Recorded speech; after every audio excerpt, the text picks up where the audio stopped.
right. So yesterday we looked at some of the few things, and one of the things we looked at, I think we ended up looking at arrays. So if I'm to look through session solidity,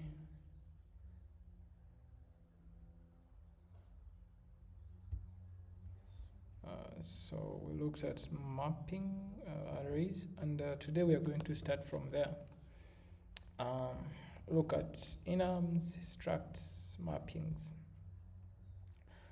Well, with arrays, they can be used in many things, even on the front end, since they are mechanisms that we use to store data in our smart contracts, and can be returned as a data type and things like that. And my aim today is to cover some of the pieces that that will make us very comfortable to do solidity at least, and then other pieces will be covered as we are covering fully fledged smart contracts. So if we are going to do a mapping,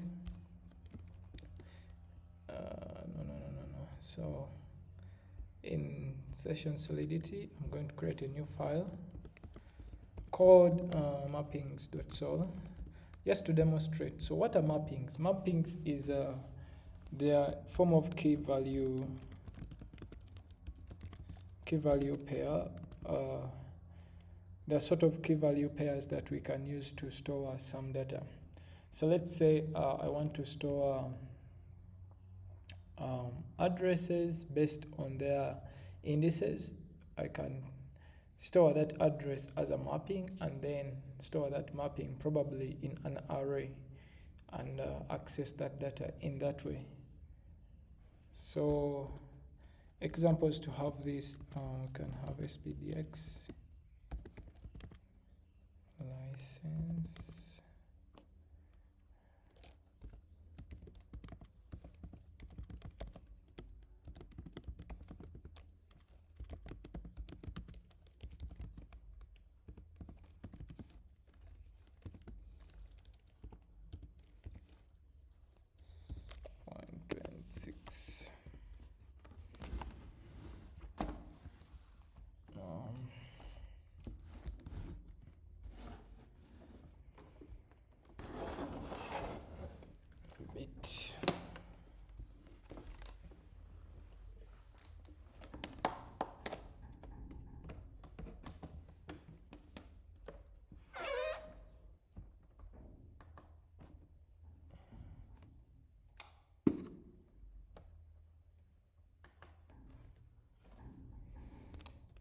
So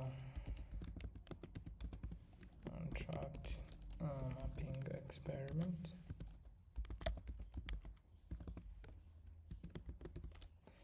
And we can have a state variable as a mapping. So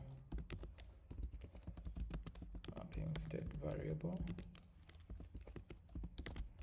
So let's say mapping. So address to a uint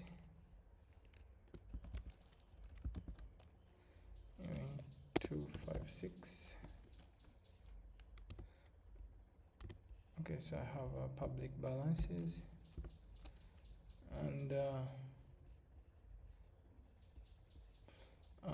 whenever you have your variable, you have to specify whether it's public or private. So I'm going to call it public.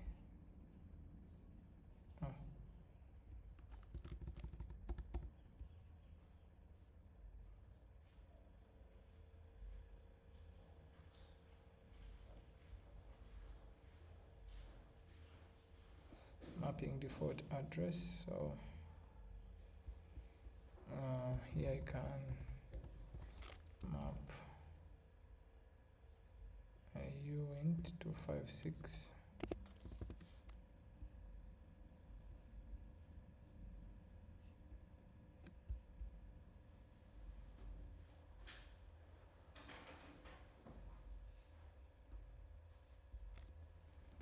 Okay,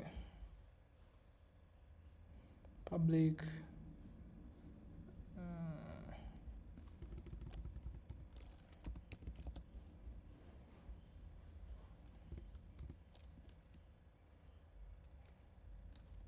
so function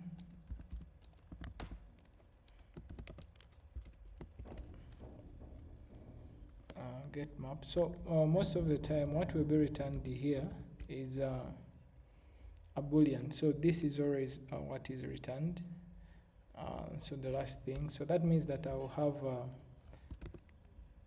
this is not a good, okay, maybe I can just do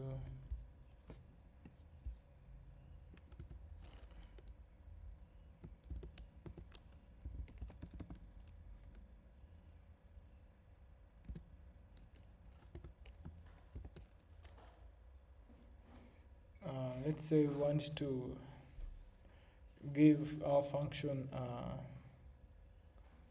an integer, an index, and then get the address at that index. So we want to give it a key, which is a U256.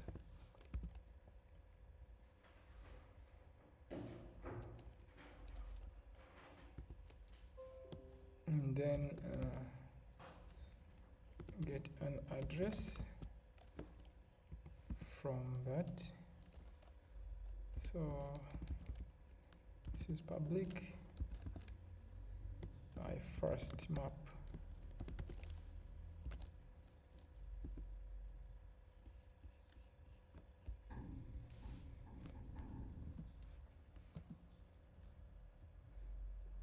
Okay, so I think somebody has their microphone on.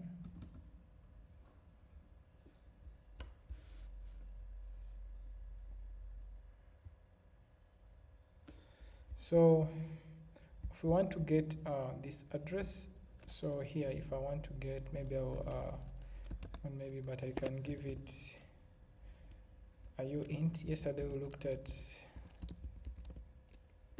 public view returns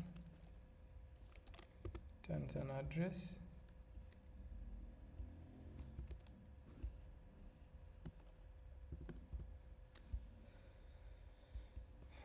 So here now I can say return my first map, and this is how you do. So you give it the key, which is U256. I can say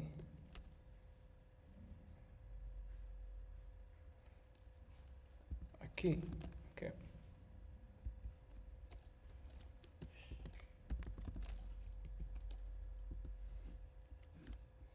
So this is how you can get a value. Always when you're doing a mapping, you get, so this my first map will actually store an address, and this integer value will be linked to the address stored as its key.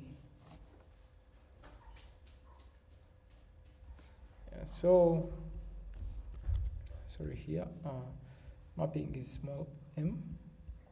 Yeah, so and then maybe if you want to set, for example, this address, you can also have a function to set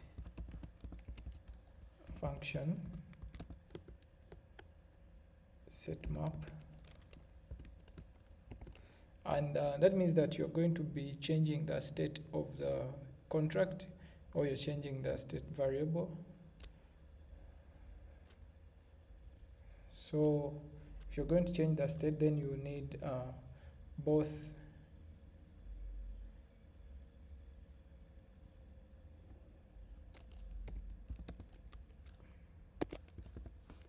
a key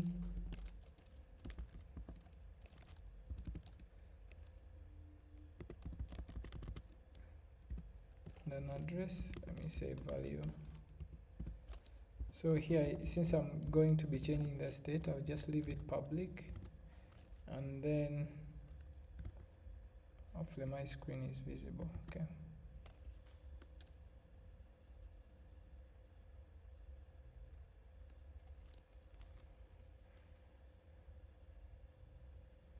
And then I'll have my first map.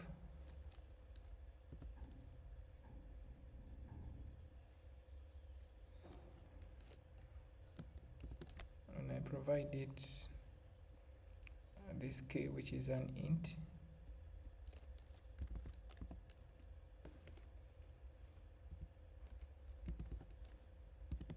Then it will store the address. Okay, maybe as we go on, let's first have this. Let's first deploy this and then see. What is this? SPDX license identifier not provided in a source file before publishing. Consider adding it.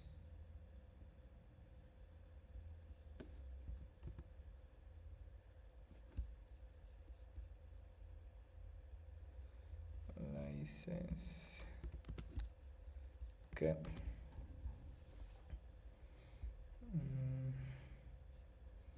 So let me change. This is VM. Okay, I think this was another smart contract. Mapping experiment session, and we deploy. So probably I can. So if I say get a map and I input a key, maybe 0, position 0, and the address is always the 0 address. So if I put position 1, there is no address. So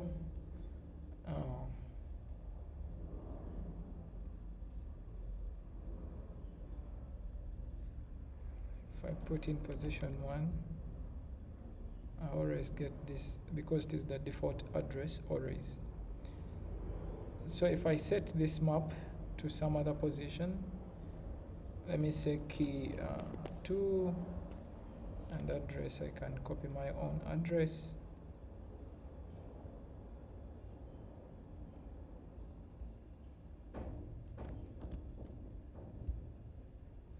And then if I am to get a map at position 2, at key 2, I'll get this address. So these are key value pairs.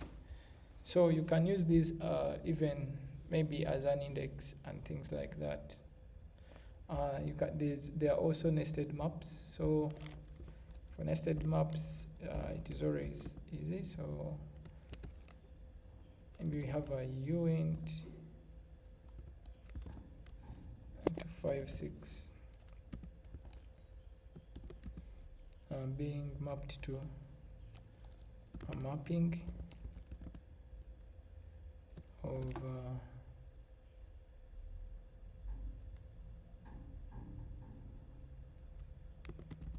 address, returning being mapped to a ball.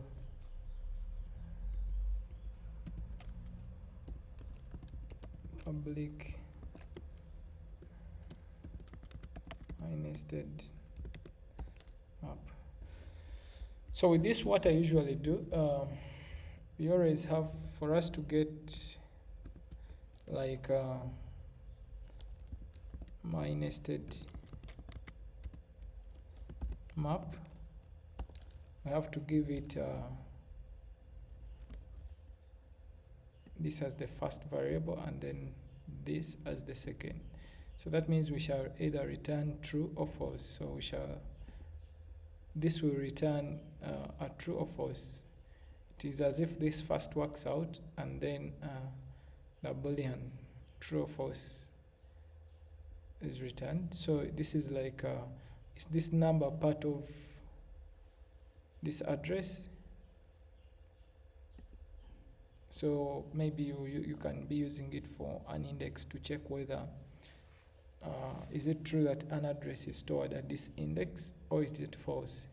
So always have the address provided and then the uint256 provided as well in your setter function somewhere.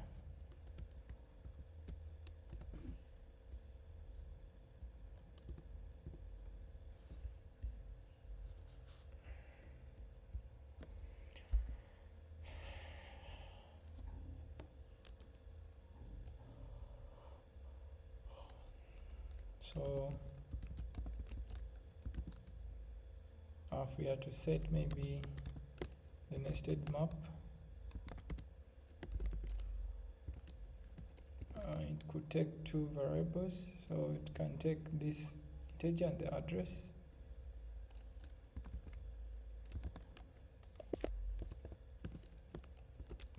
Let me say name it as index, and then the address.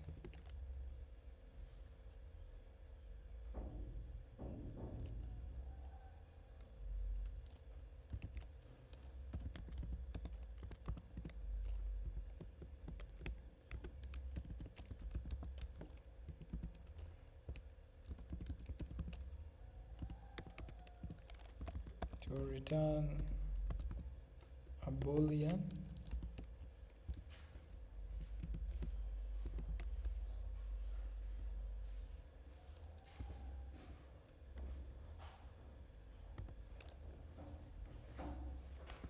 So here I can have a return of my nested map, and I have to give it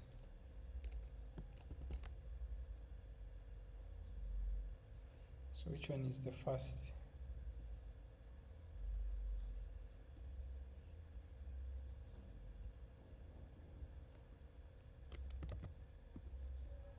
My network connection is lost. Okay.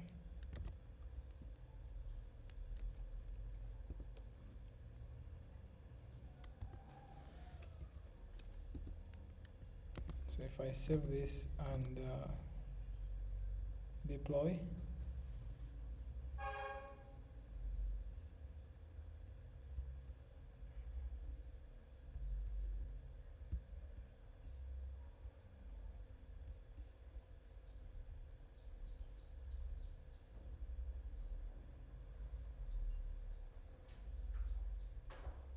so this should be get my nested map. So if it is to set, I just name it public. Okay, so let me set this get, and then I can set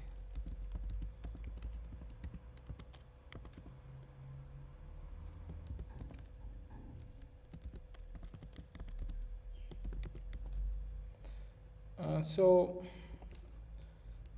most of these things are actually may not look like they are more important until and they're being used in smart contracts or somewhere.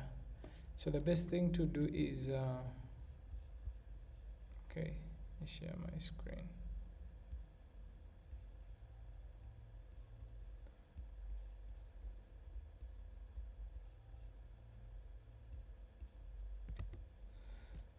So the best thing to do is to explain them as we come across them in our smart contract.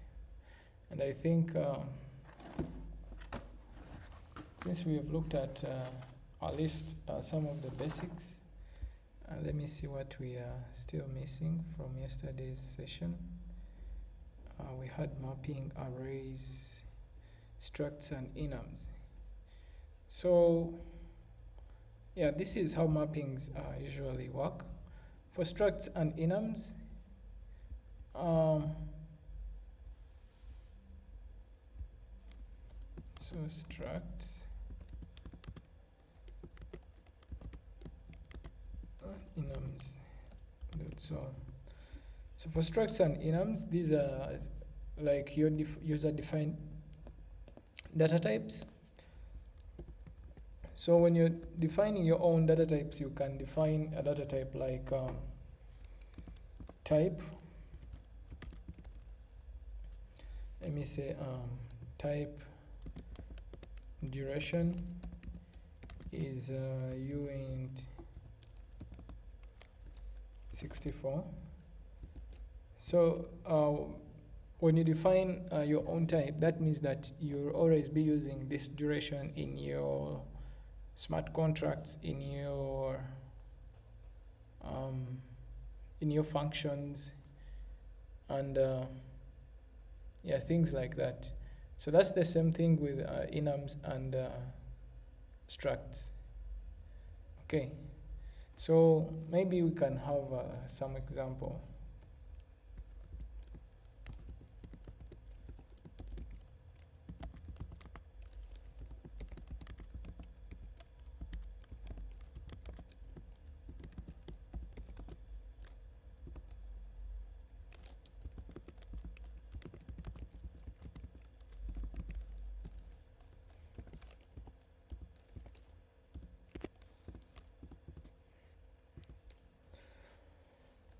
So I can have a type. Let me just say type duration is uint 64. Maybe type timestamp is uint, probably let's say 64. And so if I need to use this in a contract, I'll just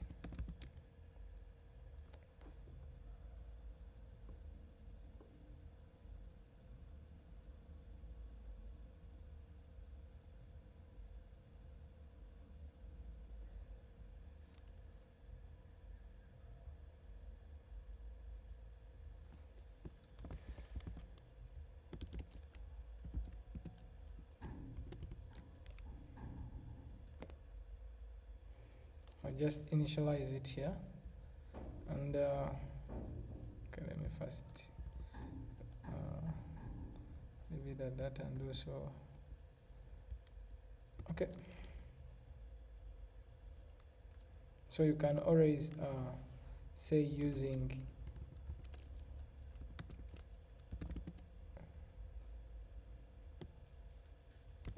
duration, using your type for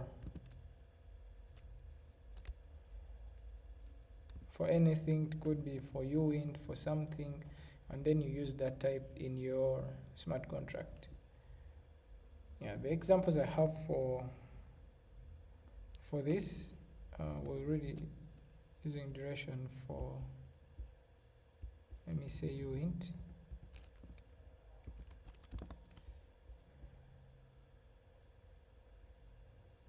maybe a name expected. If you want to attach a function, use. Okay.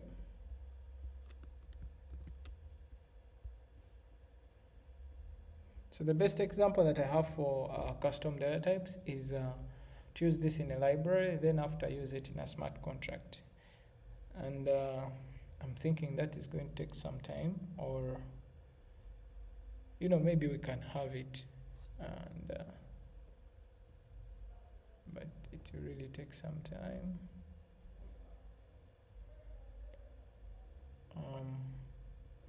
Or we shall cover it as we go on. Maybe before that I can just look at the enums. So for enums, enums, this one stands for enumerations. And what they do, they also help you to define your own types, but in this case with enums, what happens is that you're choosing one of the options. So you can I can have an enum, let me call it transport report, maybe transport track, let me say enum tracking, And simply what it is doing is to track whether a product has been ordered, received, cancelled, maybe ordered, transported, received, or cancelled. So the way enums work is that you'll have an enum and the enum name, and then you have the different proposition, the different state. So a good may either be in ordered state, or in a transported state, or in a received state, or in cancelled state.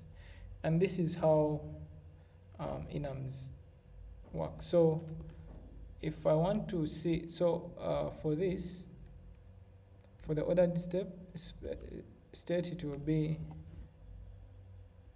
to access it, it will be like in index 0, and this will be 1. Not index 0, but it will be like the 0th preposition, and this 2, and this 3. Okay. So if we have, let's say, a function,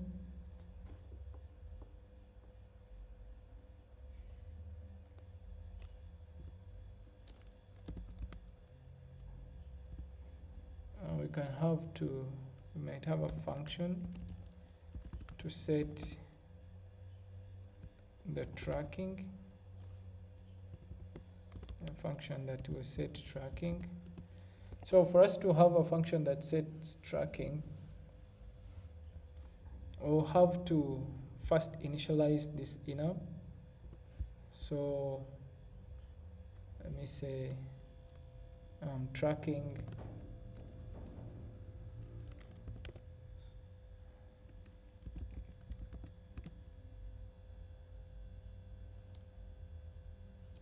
for now we can name it public, and tracking. This is how we initialize the enum.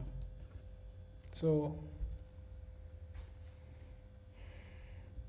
yeah, so now if you want to set whether the tracking is being in ordered state, or in transported state, or in the package has been received, or it has been cancelled, we can use the set function. And whenever we are setting, we just have to give it the status,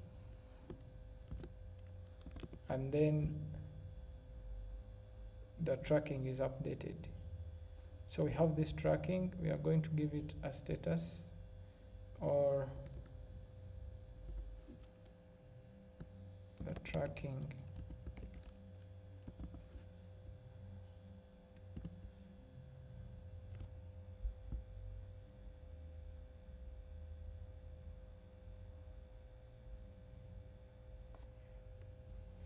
So the way this enum is working is like the way you define a uint.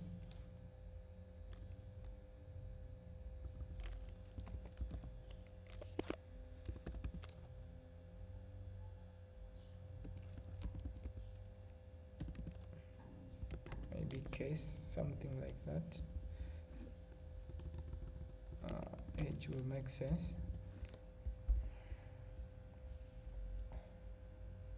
So now we want to pass the state of our tracking of what we are doing. Okay, let me maybe first finish it.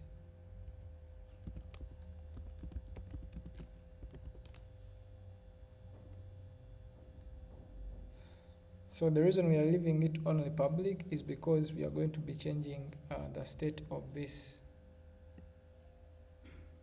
track.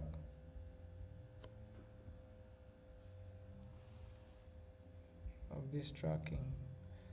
So it's like we've created a new object called a new variable called tracking from the tracking enum. We can create as many variables as we want. So now we are going to set this tracking variable to the new tracking that we have created. Maybe let me first save that and we deploy it.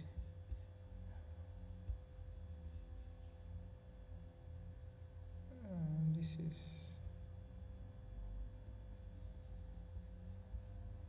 extraction enums. Okay.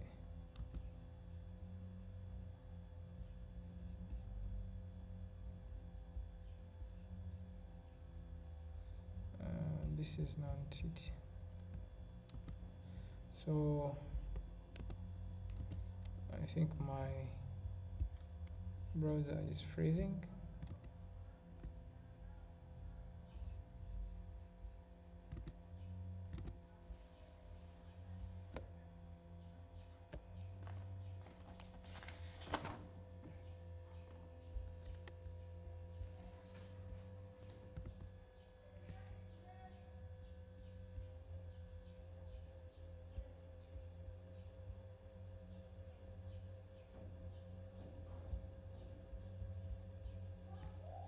Save it and go to deployment, contract, time lock session. Okay, yeah. So deploy. It has deployed. All right. So if I say tracking or set tracking, when I click on tracking, there's nothing to be tracked. And if I put my tracking to number 2, that means that the order is being transported. I say transact.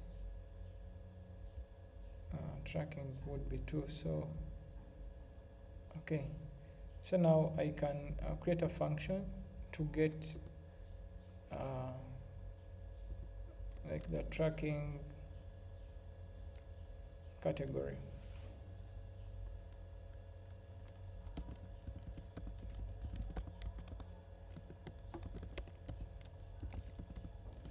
I'll give it some index.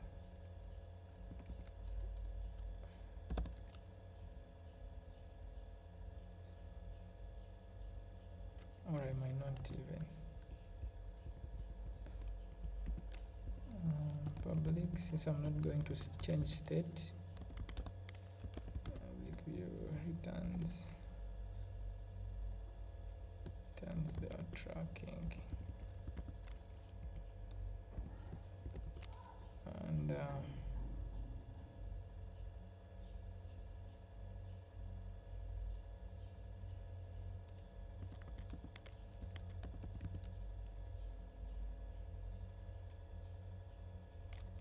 we are going to return this tracking.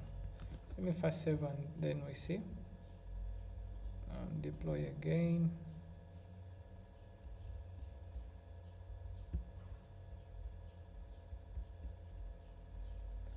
So set tracking to 2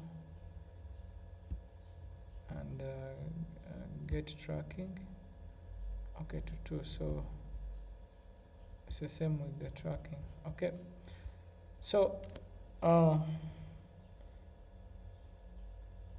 we realize that our trackings are given back as numbers, so we can always map these back to the tracking mode. Let me call it a tracking mode, and that's the beauty with mappings. So that means that you can either map, so I can say 0 is mapped to ordered, 1 is mapped up to transportation, and everything else is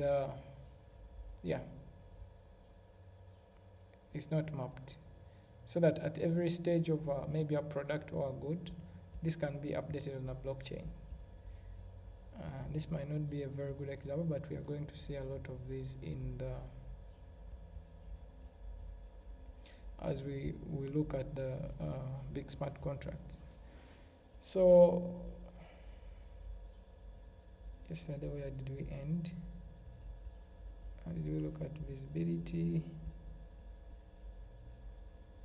Okay. So other things are going to be worked on as we move through. Today, what I wanted to take a look at very keenly also is the ERC20 and why a token comes to be called the ERC20. So when you go to Open Zeppelin contracts, and actually as we are looking through this ERC20, we are going to be coming back and looking at many of the use cases of maybe most of these things. So as we see them being implemented in the contract. So yesterday, as we created our contract, one of the things we see is a contract fantastic is ERC20, comma ONEM or comma ERC20 permit. And what does is stand for? So is stands for inheritance. So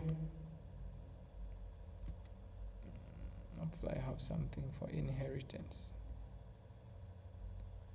Okay.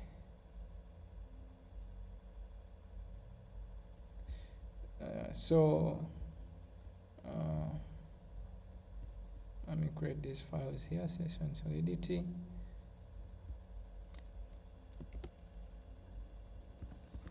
Inheritance. So if I say that I have two contracts, let me say SPDX.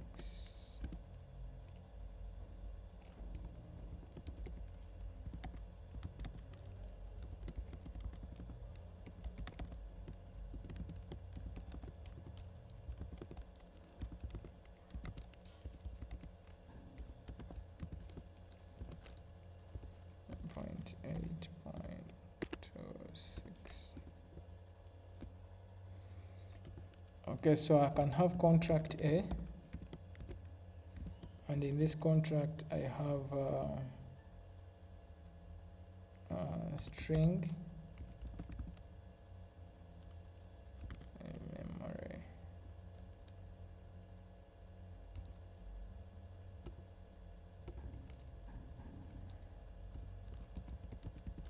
String public, let me call it name. Here we are. Name is assigned to, and just that, and maybe I have a second smart contract. So when I say contract B is A, that means that this contract is inheriting A, and we can have our own, let me say, string language being assigned to English. And if you want probably to change, when you inherit another smart contract, you inherit all the functions and the state variables that are public in that smart contract. So I might want to change the name. For me to change the name, I have to use something called a constructor. Oh God. So and what a constructor is, even before we go, maybe let's do this. So a constructor is always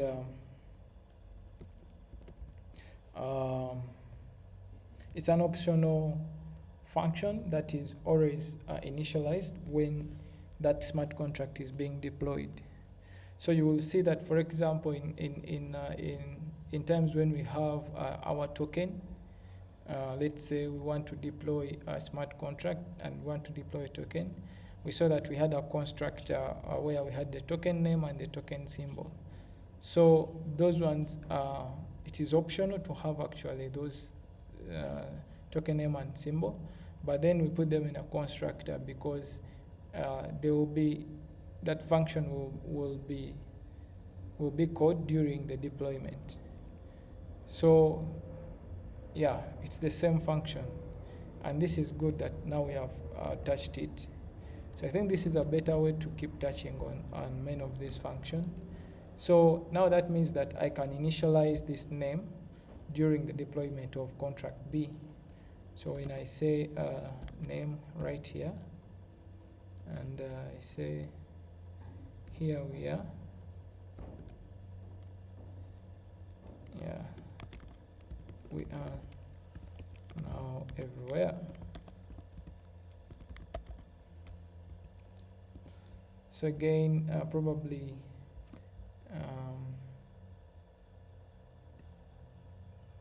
so let me declare this somewhere here.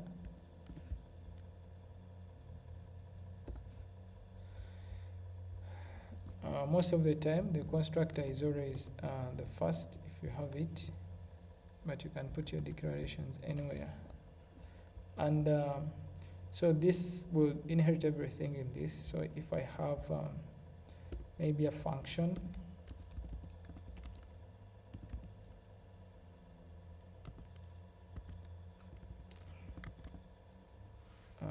get number,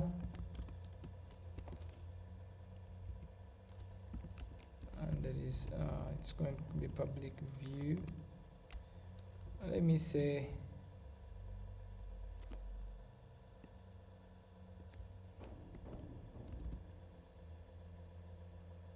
add public pure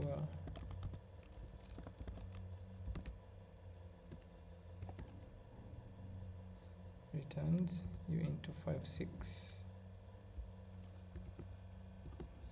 We are going to be adding just two numbers.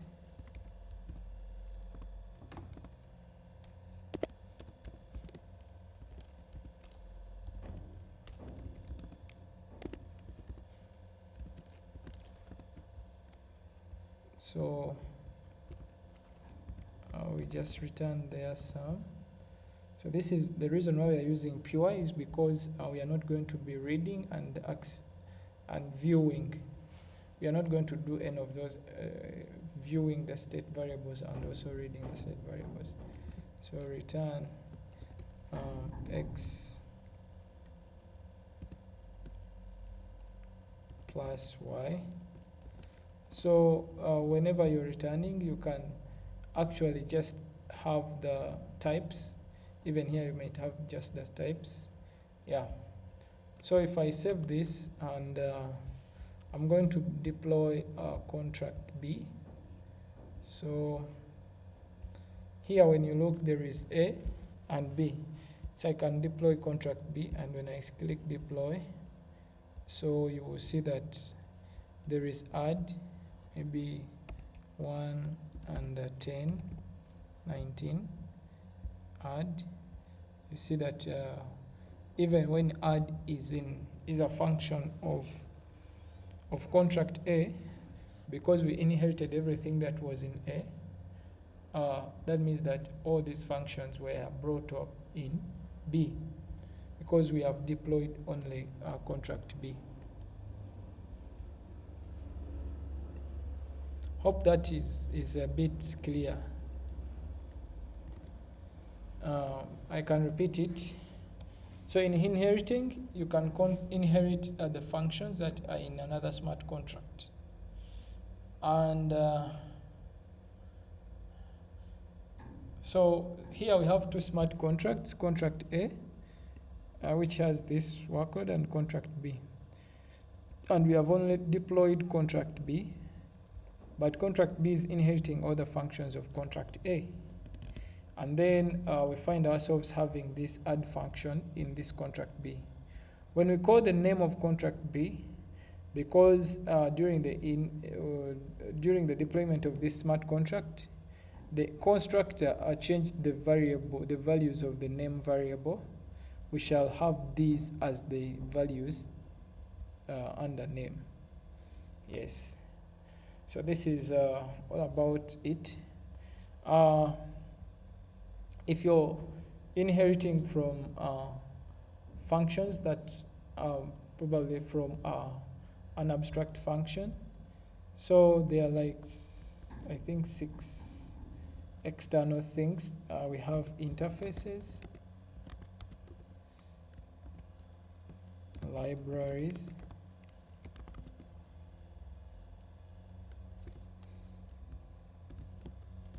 abstract functions. Yeah. So our library will simply have function definitions,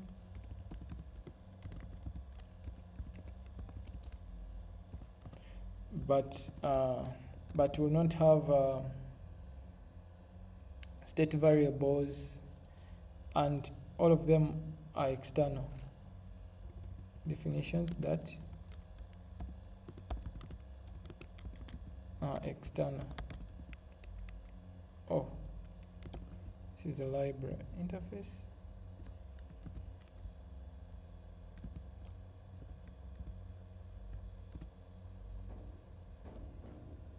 Okay, let me be clear.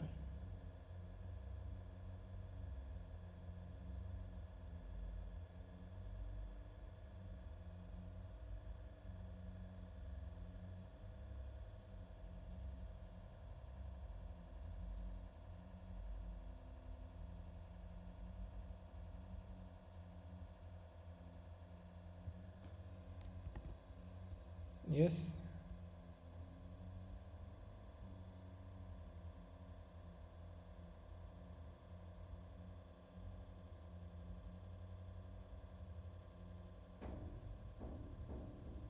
Okay. So I think I can have a better definition. Do you have some?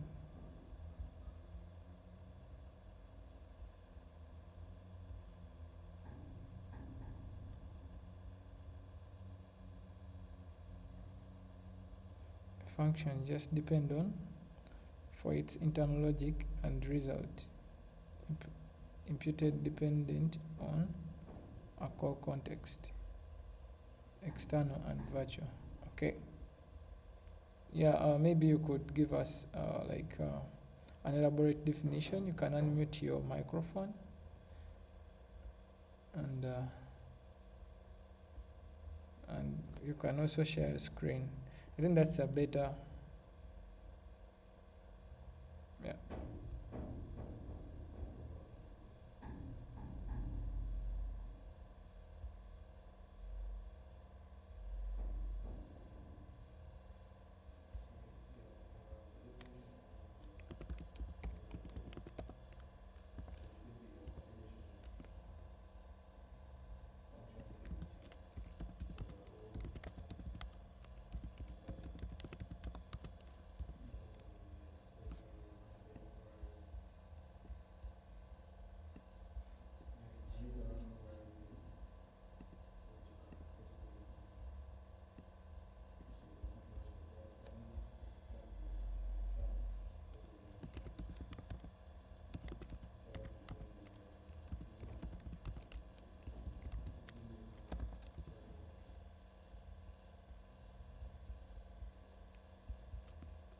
Okay.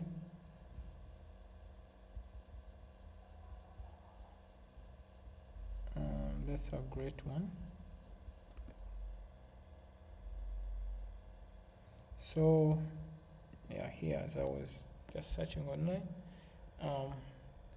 libraries are specialized reusable contracts that contain code modules deployed once to the blockchain. They allow developers to reuse that code. So,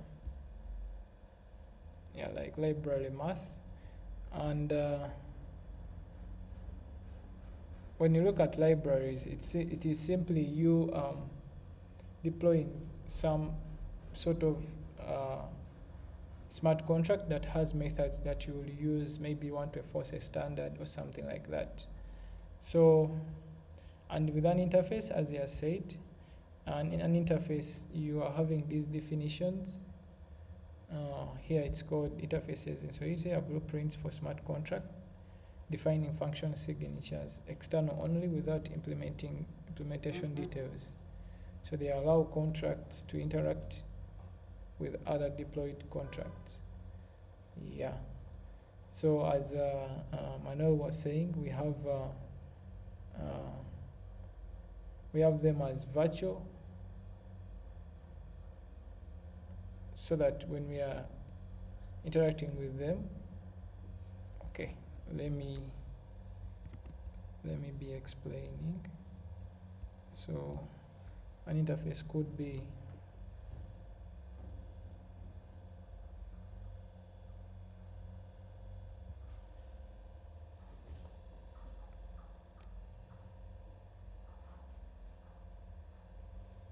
this same contract. So if we are to have an interface, I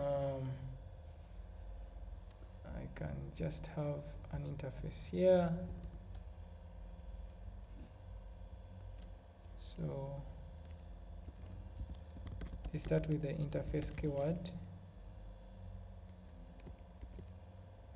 Let me say I counter. We just have function definitions in them. So I can have a function count. So external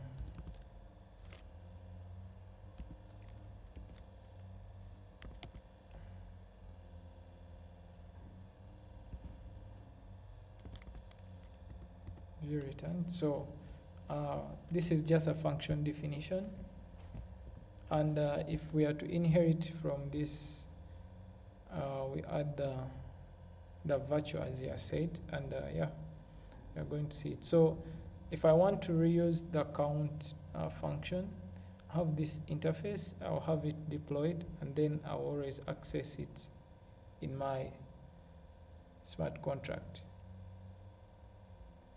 So for libraries, I'm overthinking that I should actually have these topics fully covered, but my view for now is to view this work based on the deployment that we had, so that it can give us some go ahead. So here we came to that end because of the ease. So, and this is inheriting, and when we say it's ERC20, we see an import of ERC20. So I wanted to look at the ERC20 structure, and when we look at the ERC20.sol,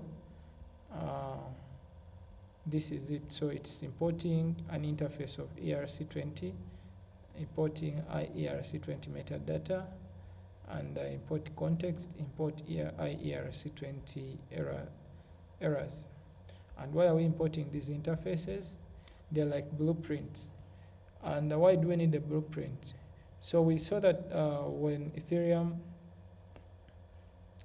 in its initial days, they didn't have the ERC20 module, and it was very, very hard to have interactions between these tokens. Now, when we know that a token is ERC20, then we know that it has some of the functions that make it compatible with other ERC20 tokens, and with that it is very easy to trade them, so or to exchange or to do other things on the token, because you know it confirms the standards of the ERC20. And let's first look at those standards. So ERC 20 token standard.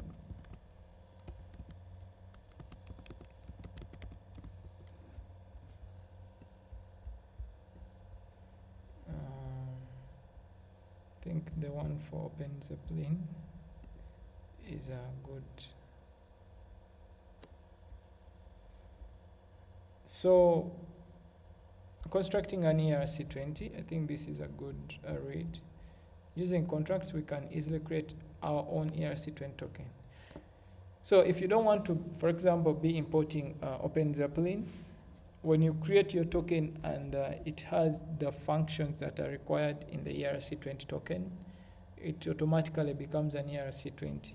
The reason we import OpenZeppelin is because they have done a lot of security around the token and have implemented all these security absorbers. But actually, you can create an ERC20 And yeah, so the ERC20 token must have, I think, 6 functions.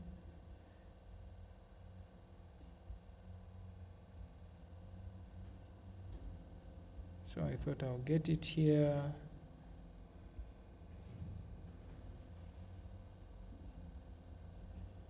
Let me read elsewhere.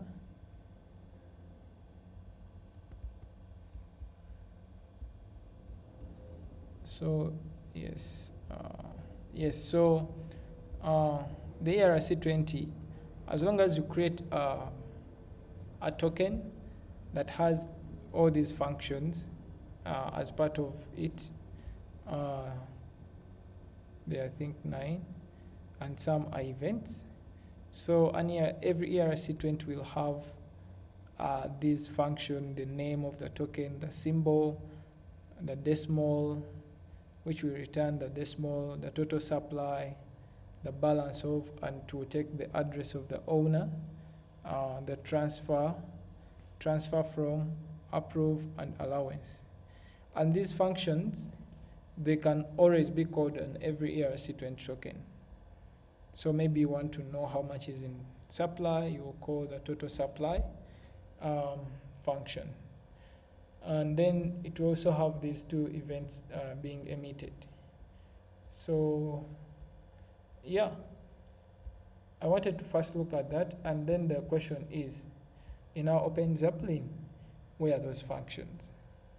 So as long as we import this ERC20 tokens or Open Zeppelin contract, or this ERC20.so, we actually import those functions. And when we look closely in our ERC20.so,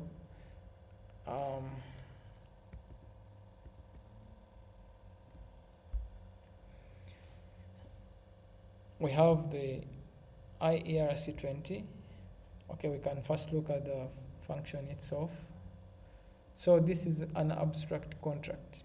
So we have abstract contract ERC20 is context ERC20 metadata, IERC20 metadata, IERC20 errors.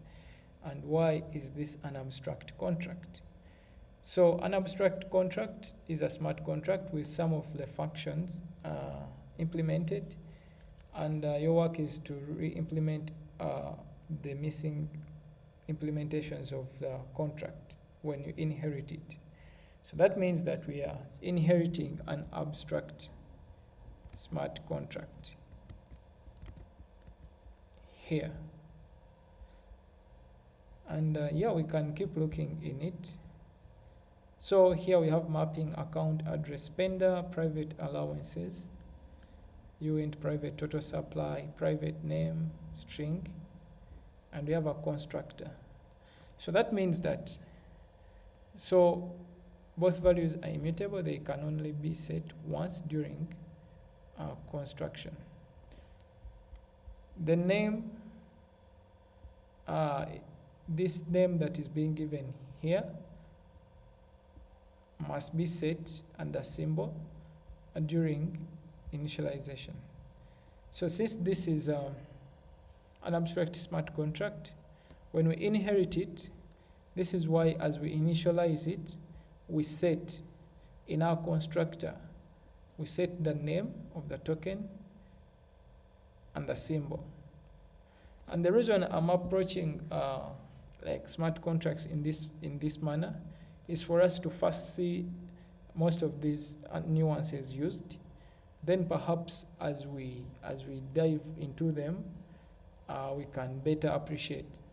Otherwise, just going into the functions, maybe the library, the interface, plainly will not make it stick. So, but you're seeing that in the constructor here, because it is an abstract contract, we must inherit all the functions, and those that have not been, their implementations have not been done, we must complete those implementations. That's what an abstract smart contract stands for. So we have to give the constructor the name and the symbol. Yeah, and whenever we give the name and the symbol, it is stored in the name and the symbol of the smart contract, that we deployed. We have a function name, public view, virtual, and we said virtual is because we are going to inherit. So the virtual keyword is not because we are going to inherit, it's because this is being inherited from somewhere else. Return string memory, return name. And why is this here? This abstract contract imports an interface IERC20. Perhaps we can first look at this interface. Yes. So my aim today is for us to just keep looking through this code. As long as you get used to looking through code, perhaps the next time then we can go further on many of the nuances and how they are being used. As we look through the code, then we can expand on our concept. Yeah, so here we have pragma solidity, interface. So in interfaces, as we said, there are functional definitions. Yeah. So we have an event transfer. So an interface ERC20, since the ERC20 token must always have all the functions that make it an ERC20, and the functions that make it an ERC20, as we saw, include this function. So some of these methods are optional, and the optional methods are the symbol, function symbol, and decimals. These are optional. But total supply, balance of, transfer from, approval, allowance, all of those functions are mandatory for an ERC20. And then your ERC20 also should have two events, the transfer event and the approval event. So we haven't looked at events. Perhaps we could look at them after here or in our next session. But events are usually their logs. So what is a log? A log is like something that alerts you that actual an action has been completed. So these logs are emitted on the blockchain, and they help us on for example, changing how our front ends are viewed, changing the views of the front ends, and maybe changing activity on the front end. Sometimes you want to get the live data, and maybe wherever an event is logged, it's a signal for that data to be loaded on the front end and things like that. So events are really, really useful. So for us to use an event, we first define the event, and then we use it maybe probably if there is a transfer of the token and there is an approval. So yesterday we looked at our token and we realized that it had events, yet we didn't have events in this token. So the events were there because we inherited this as an ERC20. And let's continue looking at what we have in the interface. So interface just has function definition. So it has the event transfer and the event approval. As we have seen, these are the events we have for a token to be an ERC20. And in the transfer, it is expecting to get the address of from and address to. So wherever you transfer the token, the address of the external account that has transferred the token, and then the address of the recipient and the amount will be logged in the transfer event wherever that token, the transfer function is approved. And the approval will always log or emit an event that will have the owner, so the person that has approved the the approval function, the approve function, and then the address of the spender. So we shall see this approval function, that is a function that we use for someone else to spend on our behalf. So let's say you have some tokens and then on your wallet, and then you want probably people at home to spend up to a given limit. You can approve them and then they can spend on your behalf, maybe send those tokens to themselves, or even you can build fully-fledged dApps from that. So in our interface, we have the approval event. They are being defined here. And then we have the functions, which have the total supply, balance of. So total supply is external view returns, and it will return. The reason why we have the view is because it will just read the state of the total supply, the state of the smart contract.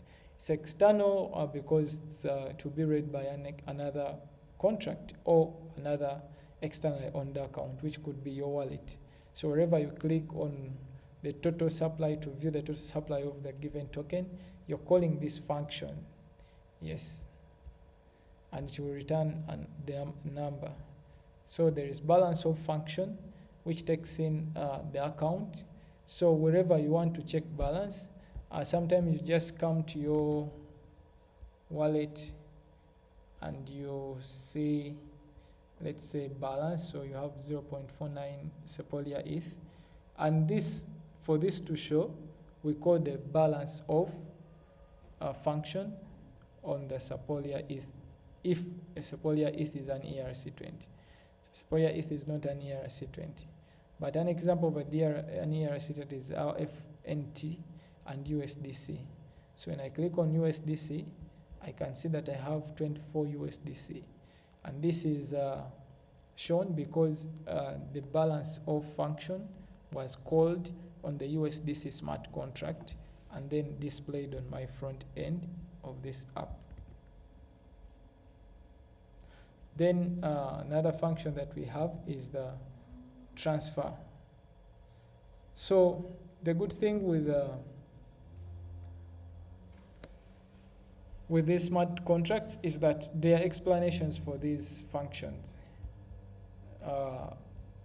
I'll go through them as we go, we move, but you can always come back to this. It's an open repository.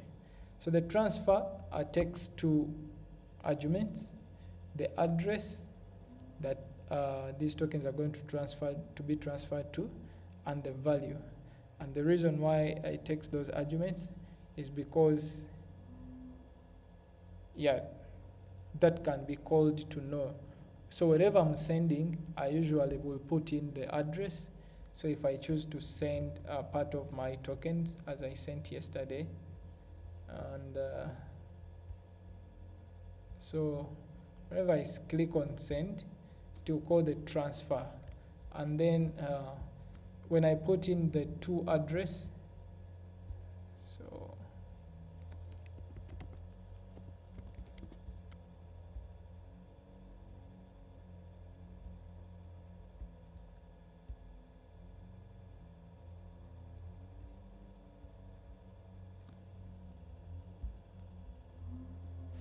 I click send, to call the transfer method, and I put in the address. It's expecting those two parameters and the amount, and I click continue. So that means I'm sending this amount from my wallet, this amount from my wallet based on this smart contract. Okay, that's why you can see, so that's why those two provisions are given to you on the front end. So for on the front end, you're actually just putting the addresses, but you are calling functions on the ERC20 smart contract. So function allowance, this is for you to give, this is for you to view actually the allowance that you've given to another address to spend on your behalf. And there are many apps that have taken advantage of such a function. So even when we just have this as small as this code, all these things are into our code because we imported them. Yes. So allowance, it will accept two parameters or two arguments: the address of the owner, so the person that gave the allowance, and then the address of the spender. So once maybe you have an app that shows how much somebody is allowed to spend from your account, you could have those two provisions, and they just put in the address of the person that is allowed, that gave them an allowance, and their address, to see how much they can spend on behalf of the person who authorized them. There's the function for approve, and this is a function we use to approve allowance.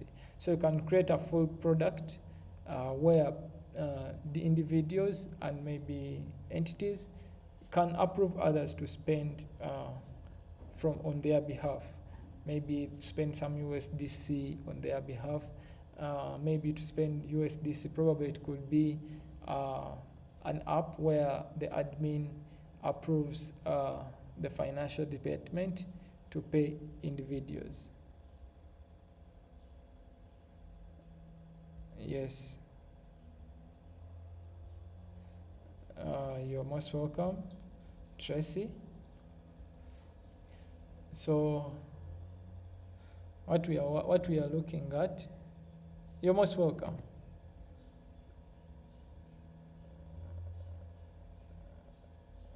How are you?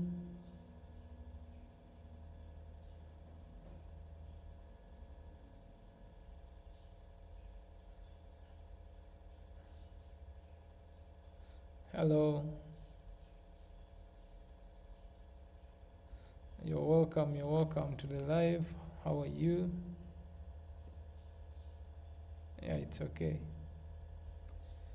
So yeah, so these are not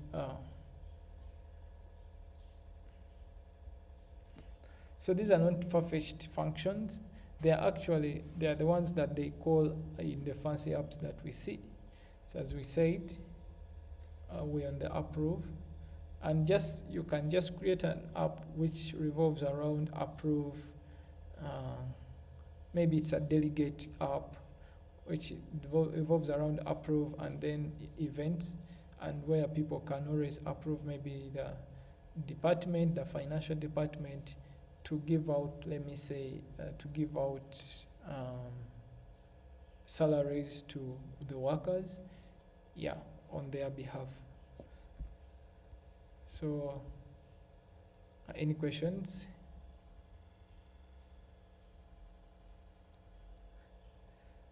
Aaron, any questions? Manuel, any questions?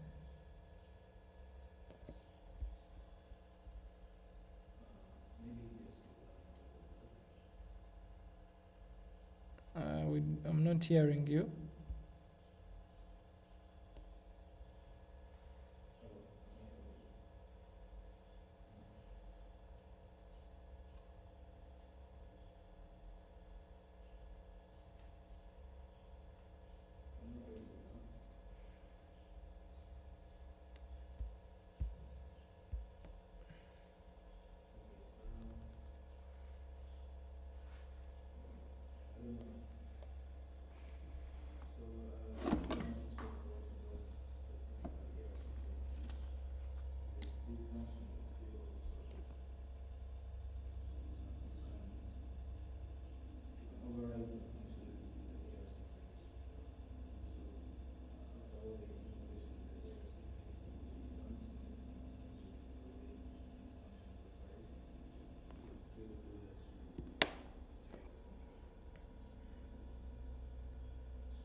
So if I got him right, he was saying actually these are not the only functions you can have for the ERC20, and that's a very good point.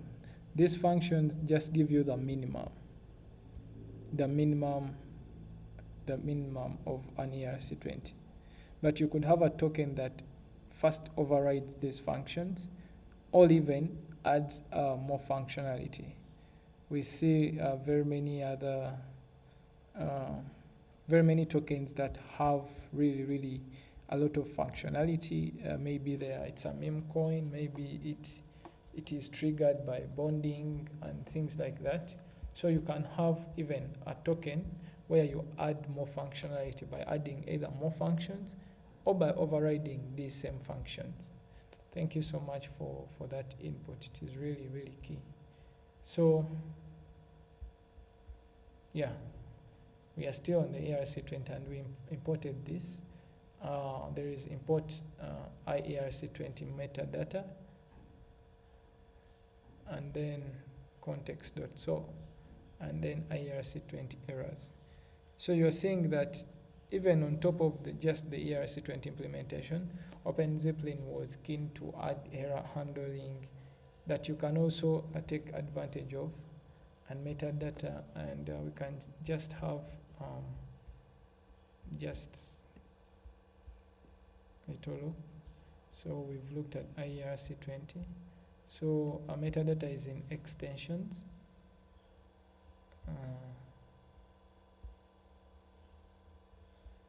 We have IERC20 metadata.so. So this is also an interface. External view returns string memory. So yeah. So this metadata is the name of the token, and then the decimals. As we said, these like you can create a token actually without a name and a symbol. They are optional, but it will be very hard to locate your token. So that means that the only way to locate that token will be having the smart contract address of the token. So this metadata will add the name and the symbol and the decimal. Okay. So then the context, utils context.so.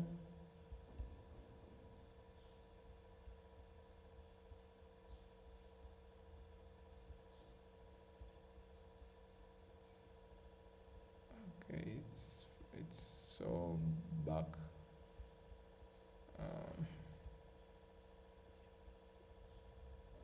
It's far back, and then this is interfaces draft IRC6093.so. So yeah, let me probably try see if interfaces.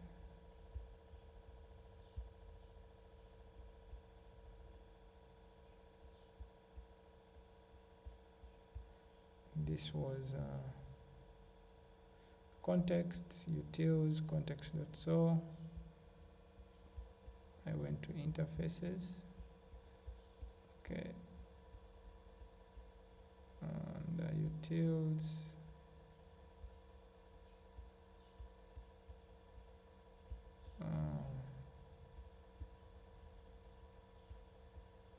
Context.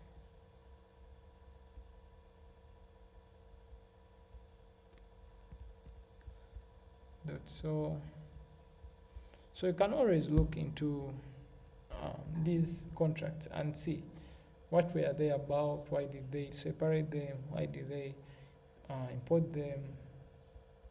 And when we look at the context, it's an abstract contract as well, having msc.sender, internal view, virtual returns address. So if you're going to override this function, you'll use the override keyword. So if a function is to be overridable, use the virtual keyword. And function msg data context suffix length. So here is the information about this context and why we also imported it in our ERC20 abstract function, which is actually a token. The other was in interfaces,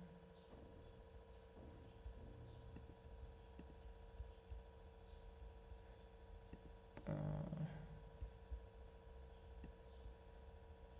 draft IERC 6093.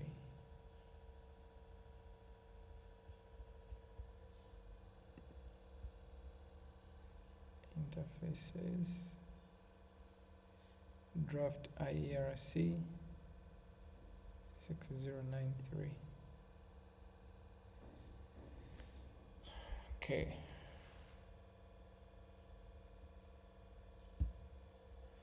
So, and in here we can look at errors. So I think the reason they really put it this is because it takes in account very many of the errors that could happen with the token. So since OpenZeppelin is an audit firm, it will cater for many of those things. So that's why some people just import it right here. So that's the thing behind. Just seeing this small amount of code, these are just the changes that you, the deployer, have changed onto the smart contract. But behind there are actually those vast methods or functions and their implementation. And based on your imagination, you can think of a smart contract that is robust. Maybe you want to have a token that is pegged to another token or pegged to USD, and then you're using some, some oracle, or just have a token that is pegged to another token, maybe a pegged to ETH or pegged to the price of BTC and things like that. So the imagination is endless, but that's how we work with smart contracts. So that means that everything we are learning, maybe those tiny nuances, are actually important. And let me decrease this.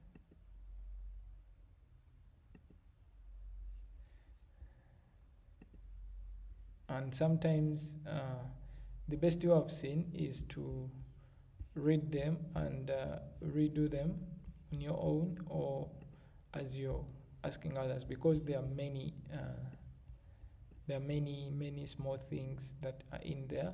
Probably what I usually do is I come to such a smart contract, and when I see something that I don't understand, then I research about it so that I become well conversant. Yeah. We can also see another type of token, ERC.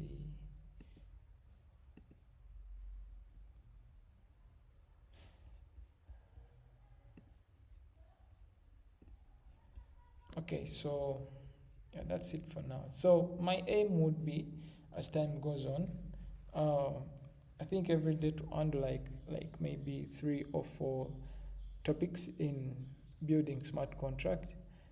Maybe I can handle, let me say, like theory library, interface, and something like abstract. And then we develop a smart contract. The reason for that is I feel like that will be a better way to grasp these concepts. Yeah, because there are very many. There is uncheck, there is assembly, there is there are always some things that are coming up, and I think that would be the best way to go about that. Uh, Otherwise, today we can do one other thing and call it a day. Yes.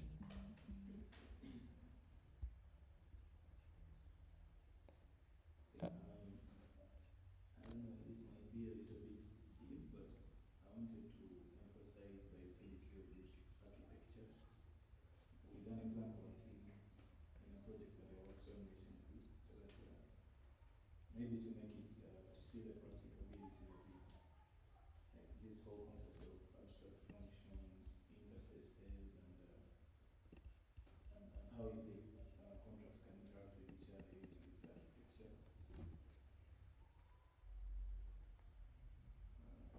Let me share my screen for the next 5 minutes perhaps so that I can work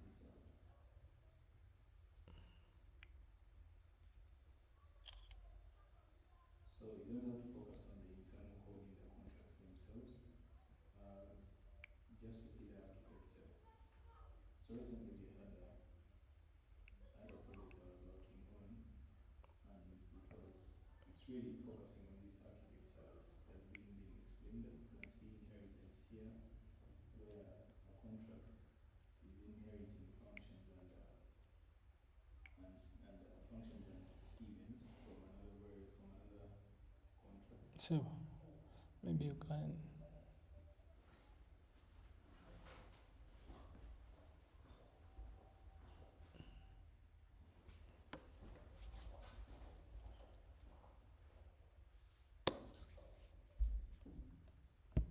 Okay, yeah, as you can see, a contract is inheriting other contracts, but it is abstract. So as it has been described, abstract contracts are contracts that have implemented functions and also functions that do not have implementations but can be overridden in the in the contract where they are going to be used.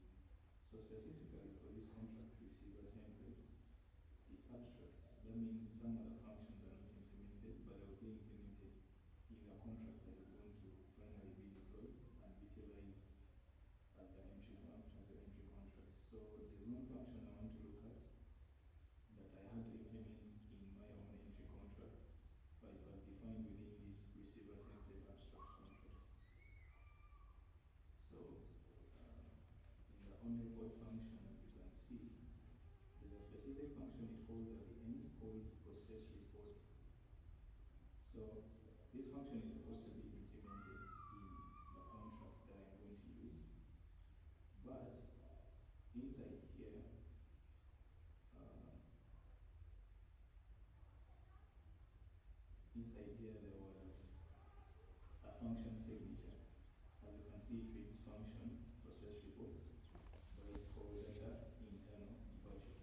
So the virtual keyword, like Fabian was saying, it's used for defining functions that will later be overridden. But as you can see, there's no implementation for this function. It is just a signature, and it was being called inside here in the on report function. So what that means is that eventually when you deploy the contract, and the contract that I'm talking about is here. This is the contract that had this function now implemented. So I had to override the implementation in the abstract contract. So even if there was no implementation, I would use the keyword override to mean that I'm now going to, that when the EVM is executing process report, it uses the contract logic, the logic that was defined for this function in this entry contract. And this function, this contract specifically, inherited the receiver template, which is this abstract function that I'm talking about here. So it was like the receiver template is the abstract contract. It has some functions, some that are already implemented, others that are not. Those that I can then implement in the contract that will later inherit the receiver template. And when I inherited the receiver template here, everything else you don't have to worry about it, it's just logic. I specifically overrode this function, process report. And this is how important the architecture is, that it allows you to utilize functions with function signatures that can be found elsewhere. Then you can override them. If you want, you can even call process report in the specific contract where it was implemented using the super keyword, but maybe that is a little bit ahead. But I just wanted to highlight that everything that is being discussed today is actually practical, and it is used in protocols. So now this is the architecture of a specific protocol called Chainlink. So yeah, I hope that made some sense. Thank you.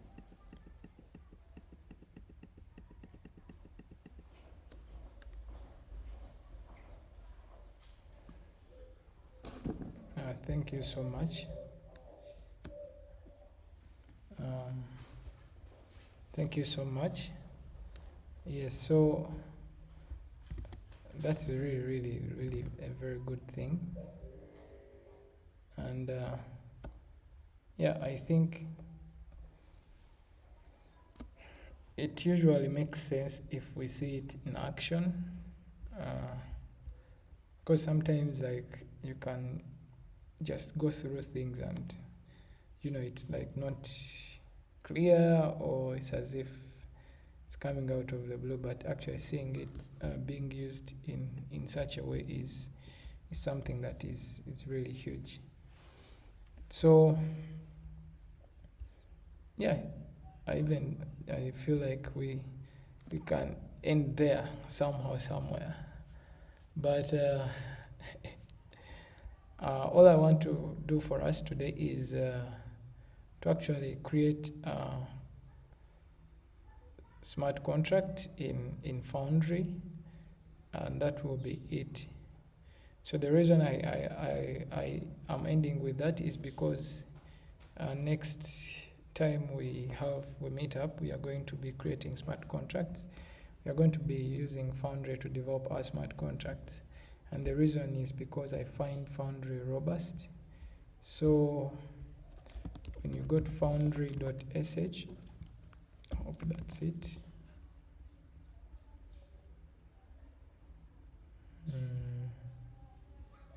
What is this?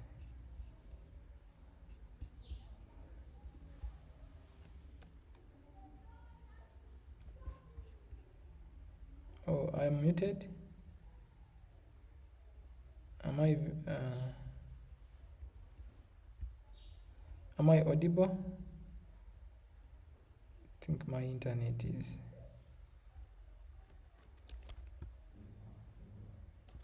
Okay, Foundry.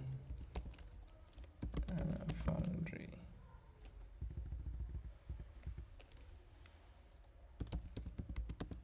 Foundry book. So yes, this is it. It is getfoundry.sh. Okay. So when you go to getfoundry.sh, so this is a book that you can use. You go and get started, and then there's this documentation. So I want to installation.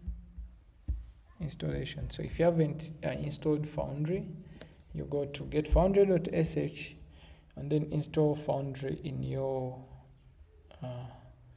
computer. So use this command, install Foundry, call this, and then restart your terminal. And then when you click Foundry up to complete the installation, and yeah, even when you want to update, so installing specific versions, and that's it. So for you to have Foundry, you need to have Rust installed, but as long as you go through this, you can easily install it somewhere. You can easily know where you want to. Yeah, you can easily know where you are, and then you install. So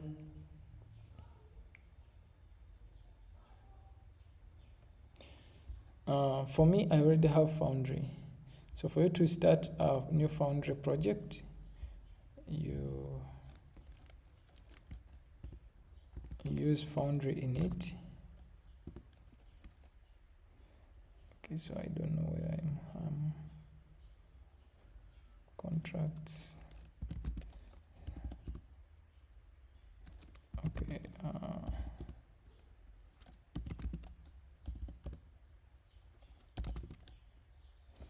Okay, so I'm going to go into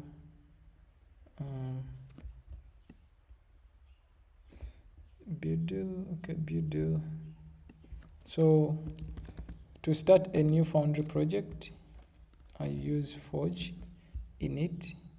That's after installing Foundry.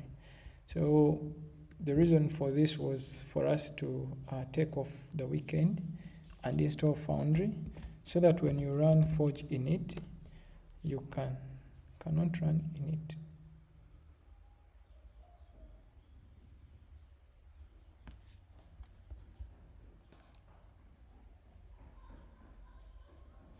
Okay, build. I'm going to create a directory, Foundry 1, and then cd foundry 1. Have I forgotten the command? Yeah, so forge init in your folder.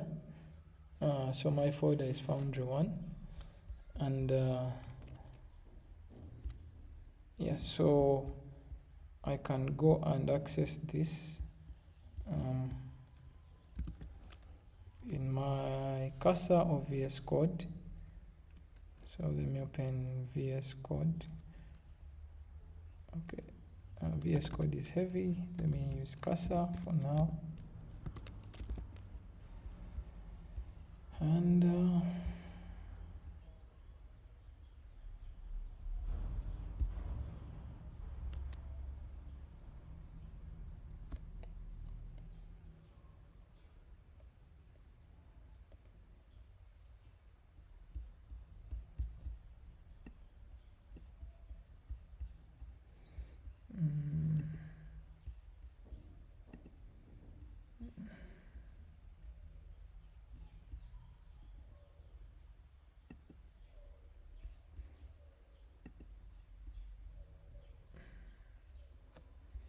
my computer is dropping down, but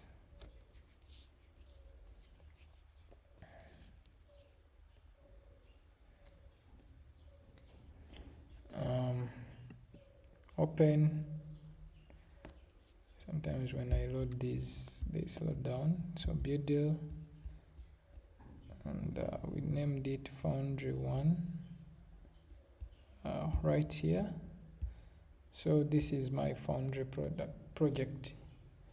So after installing foundry, you can always now have your project, and you can see the folder structure. We have the .git, lib, script, source, test, and things like that. And we write our smart contract in the src folder. So one of the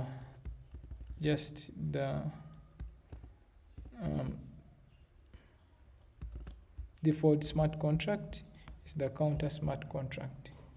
So make sure that you install Forge. Make sure that you install Foundry, and then yeah, we shall start from there. Thank you so much. And make sure that you can revisit libraries, interfaces, abstract functions. I think those are very crucial things in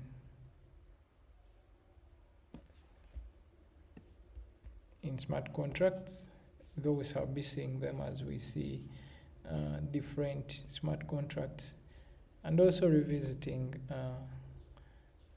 the learning curve. Thank you. Any questions?